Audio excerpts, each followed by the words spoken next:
Garnier academy के YouTube channel में आप लोगों का स्वागत है।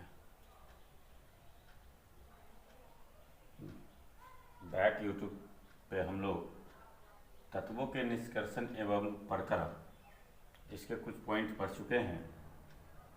अब आज हम पढ़ेंगे ऑक्साइड का धातु में अवकरण। तो सबसे पहला पॉइंट आ गया कि ये अवकरण है क्या। 10th क्लास में आप लोग पढ़े होंगे या 11 में भी। किसी भी रासायनिक अभिक्रिया में हाइड्रोजन का संयोजन होता है लेकिन ऑक्सीजन का वियोजन होता है, तो इस अभिक्रिया को हम लोग क्या कहते हैं, अवकरण कहते हैं। अब इसी से रिलेटेड पॉइंट है परगलन, स्मेल्टिंग। जब ऑक्साइड अयस्कों को कार्बन या कार्बन मोनोऑक्साइड के साथ मिलाकर गर्म किया जाता है तो उसे परगलन कहते हैं। जैसे आप लोग जिंक के ऑक्साइड ZnO जिंकाइड को कार्बन के साथ मिलाकर हीट करते हैं तो Zn+CO प्राप्त होता है। यहाँ से ऑक्सीजन का वियोजन हुआ है और ये ऑक्सीजन फिर इस कार्बन के साथ संयोजन हुआ है। तो अभिक्रिया में क्या हुआ है, वियोजन हुआ है किसका, तो ऑक्सीजन का। उसी तरह हम लोग पढ़ेंगे कि ZnO+CO कार्बन मोनोऑक्साइड को फिर मिलाकर हीट करते हैं तो जिंक+CO2 प्राप्त होता है। परगलन के निम्न विधि हैं। पहला पॉइंट है कार्बन अवकरण, थर्माइड विधि। इसका दूसरा नाम एल्यूमीनियम विधि भी है। उसके बाद है स्व अवकरण, विद्युत अवकरण। अब हम लोग पढ़ेंगे कार्बन अवकरण। तो कार्बन अवकरण है क्या, तो मूल रूप से आगे का जो एग्जाम्पल पढ़े हैं उसी से रिलेटेड है। इस विधि में स्वक्रिय धातुओं जैसे हो गया लोहा, जिंक, पारा, निकेल इत्यादि के अयस्कों को कोक या कार्बन मोनोऑक्साइड के साथ गर्म कर धातुओं में अवकृत किया जाता है, तो इसे ही हम लोग क्या कहते हैं, कार्बन अवकरण विधि। अब जैसे ZnO ले लिए तो जिंक के ऑक्साइड को कार्बन के साथ अभिक्रिया कराए और हीट करने के बाद हमें प्राप्त हुआ Zn+CO। फिर ZnO लिए कार्बन मोनोऑक्साइड के साथ अभिक्रिया कराए तो प्राप्त हुआ जिंक+CO2। इसी प्रकार हम लोग FeO फिर लोहे के ऑक्साइड को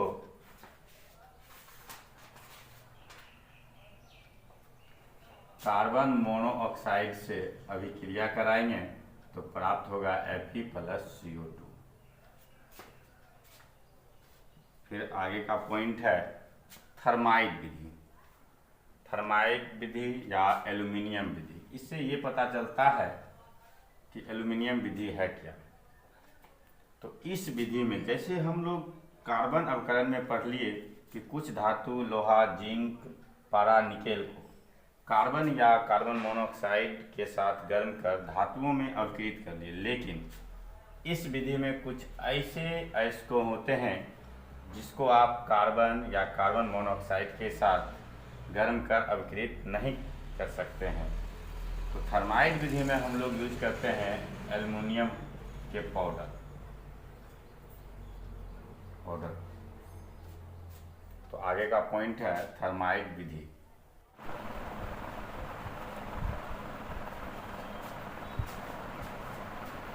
अब हम लोग पढ़ेंगे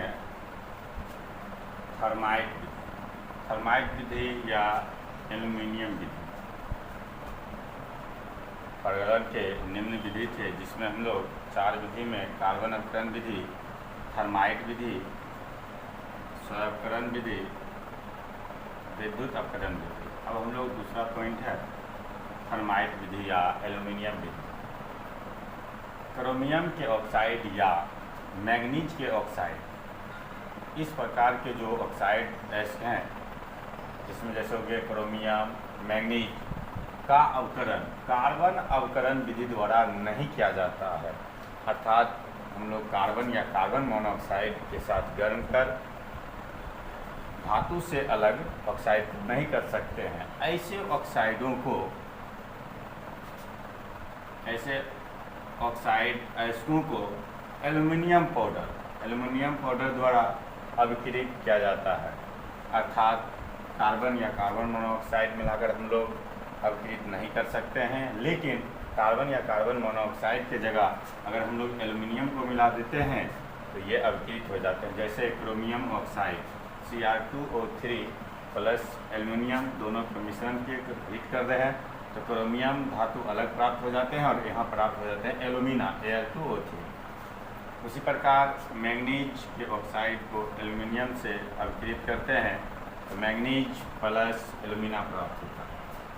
अब क्या ऑटो रिडक्शन का मतलब हुआ कि संलग्न एनायन उसके साथ जो ऋणात्मक होते हैं, ऋणात्मक एलिमेंट्स या ऋणात्मक ऑक्साइड की सहायता से ऑटो रिडक्शन द्वारा धात्विक ऑक्साइड धातु में अवकृत होते हैं।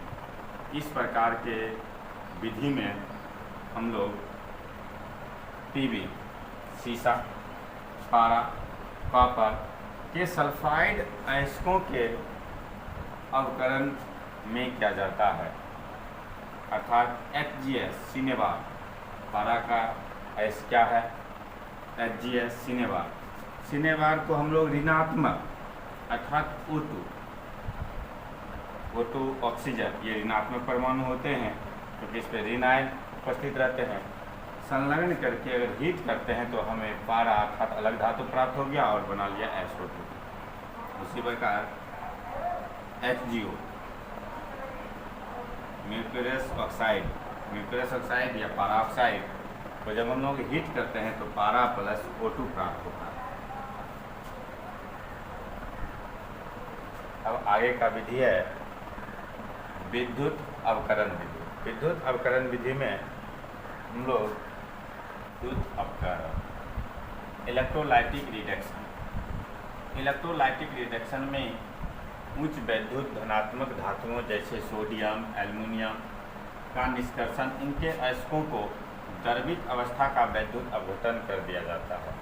इस प्रकार के जो धातु होते हैं इसके अयस्कों को द्रवित अवस्था में जब प्राप्त होता है तो उसे हम लोग क्या करते हैं वैद्युत अपघटन की क्रिया कराते हैं। तो वैद्युत अपघटन की क्रिया तीसरे चैप्टर में हम लोग जानेंगे। किसी भी वैद्युत पदार्थ को जब विद्युत धारा प्रवाहित करते हैं तो अपने आयनों में बदल जाते हैं। जैसे NaCl का आयनाइजेशन करते हैं तो Na+Cl-। अब थोड़ा समझ लीजिए, ये एक प्रकार का वैद्युत अपघट सेल में एक पात्र होता है, इसमें 2 इलेक्ट्रोड लगे रहते हैं। इस इलेक्ट्रोड को एनोड कहते हैं, इस इलेक्ट्रोड को कैथोड कहते हैं। इस पर प्लस चार्ज, इस पर माइनस चार्ज। ये सभी वैद्युत अपघट पदार्थ हैं। मान लेते हैं NaCl। अब यहाँ एक हम लोग सेल जोड़े हुए हैं, बैटरी विद्युत धारा प्रवाहित करते हैं, अपने आयनों में टूट जाता है Na+Cl-। अब एनोड पे रिडक्शन की अभिक्रिया होती है, अवकरण की अभिक्रिया, लेकिन कैथोड पे ऑक्सीडेशन की अभिक्रिया होती है। इस प्रकार यहाँ अगर प्लस है तो यहाँ Cl2 जमा हो जाएंगे, यहाँ माइनस है Na जमा हो जाएंगे, सोडियम। तो लिखे आता कैथोड पर सोडियम तथा एनोड पर Cl2 गैस जमा होते हैं। इस प्रकार हम लोग ऑक्साइड से धातु प्राप्त कर लेते हैं। अब पॉइंट आ गया धातुओं का निष्कर्षण। धातुओं का निष्कर्षण क्या है? तो जिंक का निष्कर्षण, ये क्वेश्चन और ये धातुओं का निष्कर्षण हर एग्जाम में 5 मार्क्स के पूछे जाते हैं। ये जिंक का निष्कर्षण 2020 में पूछा गया है। सबसे पहले जिंक का निष्कर्षण जानेंगे। जिंक के अयस्क का नाम। पहला अयस्क है zinc blende ZnS, zincite ZnO, calamine ZnCO3। अब निष्कर्षण के बारे में हम लोग जानेंगे। जिंक का निष्कर्षण जिंक ब्लेन अयस्क से किया जाता है। जब पूछा जाएगा कि जिंक के प्रमुख अयस्क क्या है तो ZnS जिंक ब्लेन।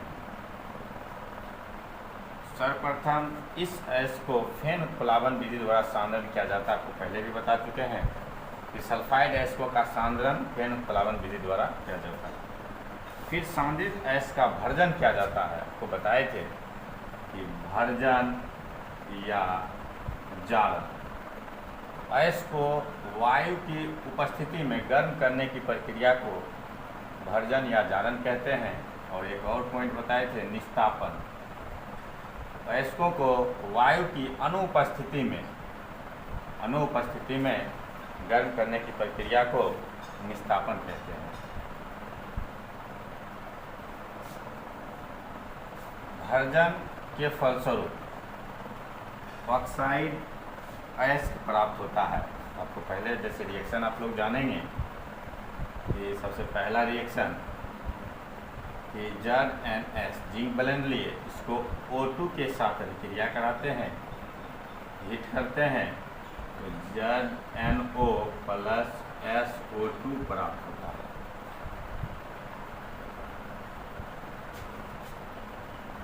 हम लोग संतुलित कर देंगे इस रिएक्शन को। अब हमें जिंक के ऑक्साइड प्राप्त हो गए तो भर्जन के फलस्वरूप ऑक्साइड अयस्क प्राप्त होता है। ऑक्साइड अयस्क को कोक के साथ गर्म करने पर जिंक प्राप्त होता है। अब जो ऑक्साइड अयस्क प्राप्त हो गए ZnO को कार्बन के साथ गर्म करते हैं तो Zn प्लस CO प्राप्त होता है। इस प्रकार हमें जिंक प्राप्त हो जाता है। आगे का रिएक्शन नेक्स्ट वीडियो में हम लोग पढ़ेंगे। जैसे एल्युमिनियम का हो गया निष्कर्षण, लोहा का निष्कर्षण और कॉपर का निष्कर्षण। इसमें एक निष्कर्षण हम लोग पढ़ चुके हैं। अब बच गया है Fe का निष्कर्षण, कॉपर का निष्कर्षण, एल्युमिनियम का निष्कर्षण में हम लोग पढ़ चुके हैं। जिंक का निष्कर्षण आज पढ़ेंगे। लोहा का निष्कर्षण। लोहा का निष्कर्षण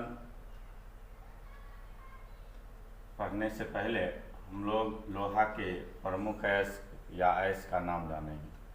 लोहा के अयस्क का नाम है हेमेटाइट, जिसका फार्मूला होता है Fe2O3, magnetite Fe3O4, siderite FeCO3, iron pyrite FeS2। कभी कभार परीक्षा में पूछ लिया जाता है कि लोहे के दो अयस्कों का नाम लिखें तो आप लोगों को याद कर लेना है हेमेटाइट, मैग्नेटाइट, सीडेराइट और आयरन पायराइट। पूछा जाएगा लोहा के प्रमुख अयस्क तो हेमेटाइट, लोहा के प्रमुख अयस्क हेमेटाइट। अब हम लोग लोहा का जो निष्कर्षण करते हैं इसके प्रमुख अयस्क हेमेटाइट अयस्क अर्थात Fe2O3 से। सबसे पहले हम लोग एक भट्ठी जानेंगे। एक भट्ठी जिसको हम लोग चिमनी भी करते हैं। जैसे चिमनी में टेम्परेचर नीचे का टेम्परेचर अधिक होता है और ऊपर का टेम्परेचर कम होता है। लोहा का निष्कर्षण उसके प्रमुख अयस्क हेमेटाइट से किया जाता है। सबसे पहले हेमेटाइट अयस्क को निस्थापित किया जाता है। तो सबसे पहले हेमेटाइट अयस्क को निस्थापित करते हैं। क्यों निस्थापित करते हैं? क्योंकि जिसके कारण अयस्क से जल वाष्प बाहर निकल जाते हैं। अब निस्थापित अयस्क को चूना पत्थर, जिसका फार्मूला क्या होता है बाबू? CaCO3 तथा कोक का कार्बन के साथ मिलाकर वात्या भट्टी अर्थात ये जो तरह का चिमनी है वात्या भट्टी है के ऊपरी भाग में गिराया जाता है। ये हम लोग हेमेटाइट प्लस चूना पत्थर प्लस कोक को ऊपर से डाल रहे हैं।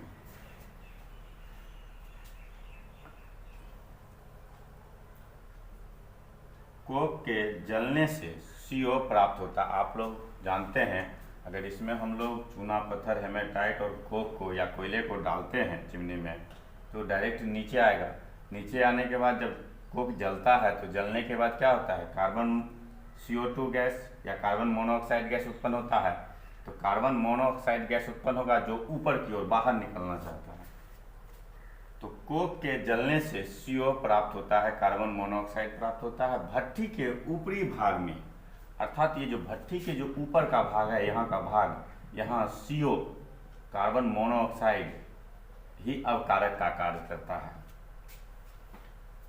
तथा भट्ठी के निचले भाग में स्वयं कार्बन ही अवकारक का कार्य करता है। अर्थात भट्ठी के जो गिराए हम लोग, यहाँ कोक आ गया तो यहाँ क्या होगा, इस टेम्परेचर पे कार्बन ही अवकारक का कार्य करता है। भट्ठी में होने वाली अभिक्रिया, इससे पहले हम लोग जब चूना पत्थर डाले तो चूना पत्थर जब हीट हुआ, गर्म हुआ तो कैल्शियम ऑक्साइड प्लस CO2 बनाया। अब कैल्शियम ऑक्साइड प्लस SiO2 बालू जो अशुद्धियाँ के रूप में रहते हैं, ये संयोग करके कैल्शियम सिलिकेट बना लेते हैं, जिसको हम लोग धातुमल कहते हैं, और ये स्लेग के रूप में बाहर हो जाती हैं।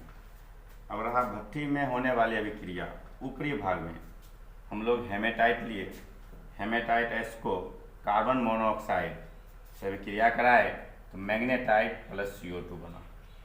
फिर मैग्नेटाइट S को पुनः कार्बन मोनोऑक्साइड से अभिक्रिया हुआ तो Fe प्राप्त हुआ। आप लोग प्रगलन में पढ़े हैं, या तो कार्बन के साथ या कार्बन मोनोऑक्साइड के साथ गर्म करते हैं। हेमेटाइट S को कार्बन मोनोऑक्साइड के साथ जब गर्म करते हैं फिर अभिक्रिया कराते हैं तो FeO फेरस ऑक्साइड प्राप्त होता है, CO2।